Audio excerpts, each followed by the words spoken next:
जय हिंद दोस्तों। कैसे हैं आप सब। आशा करता हूं कि आप सब ठीक होंगे। आप सभी को महात्मा स्टडी में स्वागत है। राष्ट्रपति यानी प्रेसिडेंट टॉपिक को आज हम पढ़ेंगे। इस टॉपिक से हर एक एग्ज़ाम में 1 या 2 क्वेश्चन देखने को मिलता है। तो आज हम इस टॉपिक के थ्योरी को कंप्लीट करेंगे और अगले वीडियो में हम इसके ऑब्जेक्टिव को देखेंगे। तो चलिए देखते हैं। अनुच्छेद 52 में राष्ट्रपति के पद यानी पोस्ट का चर्चा किया गया है। भारत का एक राष्ट्रपति होगा। आप सभी जानते हो कि भारत का राष्ट्रपति जो है देश का प्रथम नागरिक होता है। अनुच्छेद 53 में राष्ट्रपति के कार्य एवं उसके शक्ति के बारे में चर्चा किया गया है। संघ की कार्यपालिका का प्रमुख राष्ट्रपति होता है। संघ की वास्तविक कार्यपालिका का प्रमुख कौन होता है? प्रधानमंत्री होता है। देखिए यहाँ ध्यान देने वाली बात है। वास्तविक कार्यपालिका कहे तो प्रधानमंत्री होगा, अगर संघ की कार्यपालिका का प्रमुख कहे तो राष्ट्रपति होगा।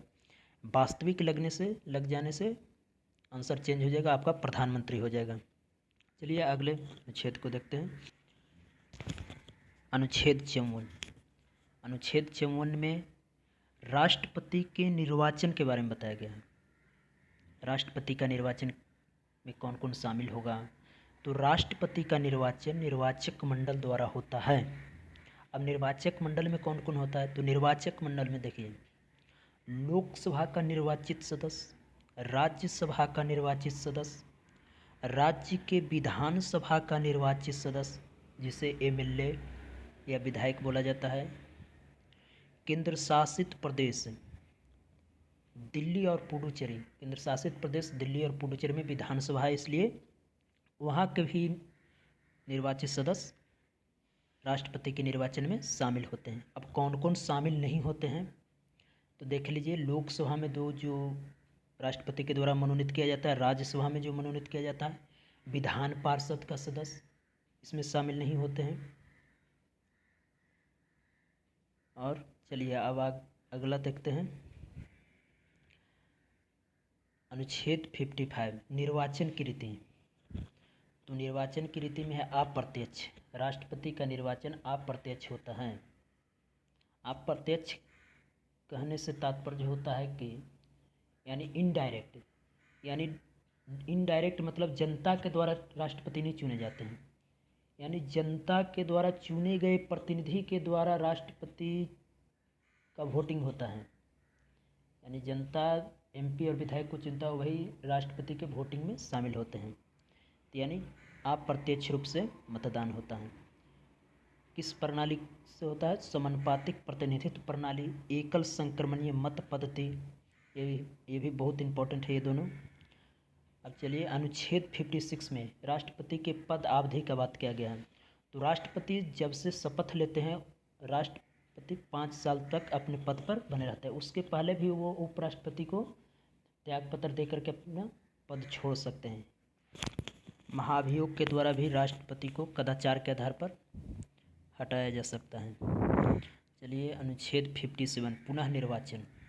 एक ही व्यक्ति जितनी बार चाहे राष्ट्रपति बन सकता है, इसका कोई सीमा नहीं है। जैसे यूएसए में है 2 बार राष्ट्रपति का लिमिट है, 2 बार से ज़्यादा नहीं बन सकता है, लेकिन इंडिया में कोई सीमा नहीं है, एक व्यक्ति जितना बार चाहे राष्ट्रपति बन सकता है। चलिए अगले अनुच्छेद है 58 योग्यता, यानी राष्ट्रपति बनने के लिए क्या क्या योग्यता चाहिए। सबसे पहला है वह भारत का नागरिक होना चाहिए, 35 वर्ष की आयु पूरी कर चुका हो। 35 वर्ष से 1 दिन भी कम रहेगा तो राष्ट्रपति बनने का योग्य नहीं है। चलिए अगला और इसकी योग्यता क्या क्या होगा? वह लोकसभा के सदस्य निर्वाचित होने के योग्य हो, लोकसभा का सदस्य निर्वाचित होने के योग्य हो। अगला है भारत सरकार या राज्य सरकार या किसी स्थानीय संस्था में लाभ का पद धारण नहीं करता हो। लाभ का पद से तात्पर्य होता है वह किसी गवर्नमेंट जॉब में नहीं हो। यदि वह राष्ट्रपति है, उपराष्ट्रपति है, मंत्री है, तो ये सब लाभ का पद नहीं माना जाएगा। यदि गवर्नमेंट जॉब में हो तो लाभ का पद माना जाएगा। और भी इसके अलावा हैं, जैसे ये सभी अनुमोदक राष्ट्रपति को नॉमिनेशन में जो अनुमोदक और प्रस्तावक की संख्या जो है, अनुमोदक 50 होना चाहिए, प्रस्तावक की 50 होना चाहिए।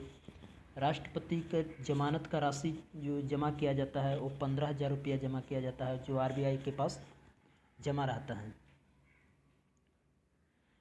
चलिए आज हम राष्ट्रपति के टॉपिक को देखे हैं। अब अगले वीडियो में हम इसके ऑब्जेक्टिव क्वेश्चन को सेट लगाएंगे।